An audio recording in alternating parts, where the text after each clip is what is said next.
চট্টগ্রামের city mayor doctor Sadat Hossain দায়িত্ব গ্রহণের পরত্তনি চট্টগ্রামের জলাবদ্ধতা নিরসনে নানান কর্মসূচি আতত লই নিরর ধারাবাহিকতায় নগরীর জলাবদ্ধতা নিরসনে হাল খনন কর্মসূচির আওতায় ৩৯ নম্বর ওয়ার্ডর আকমাল আলী রোডর মাইটে হাল খনন এবং পরিষ্কার হাজার উদ্বোধন করছি city mayor doctor Sadat Hossain. ফেব্রুয়ারির ২৬ তারিখ বুধবার এই হাল খনন এবং পরিষ্কার কাজের উদ্বোধন করা হয়।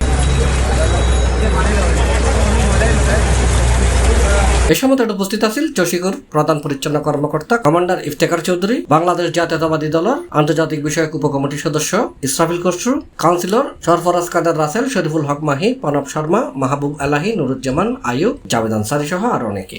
ইপিজেডে সেটা কিন্তু অন্যতম একটা খাল। এর মধ্যে আপনারা দেখেছেন গুপ্তাখাল আমি নিজে গিয়েছি, কৃষিখাল আমি নিজে গিয়েছি, এদিন ডোমখাল গিয়েছি, শূন্যকাল। এই যে খালগুলো আমরা পরিষ্কার করেছি এবং এখানে মশকাল।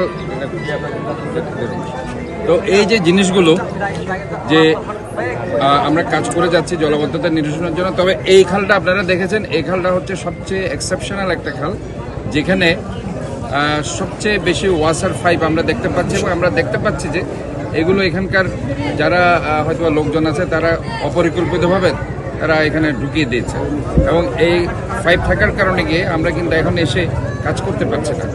আমরা আগে ফার্স্ট অফ অল আমাদের কাজ হবে আমাদের যে পাইপগুলো এক সাইডে সরিয়ে নিয়ে গিয়ে তারপরে আমরা পরিষ্কার পরিচ্ছন্ন অভিযান আমরা কাজ করব। এখানে ইনফ্যাক্ট এখানে ইসরাফিল খসরু আছেন, আমাদের আমি খসরু মাহমুদ চৌধুরীর যোগ্য সন্তান।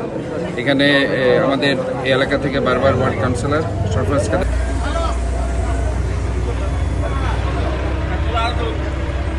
C+ TV Chittagong.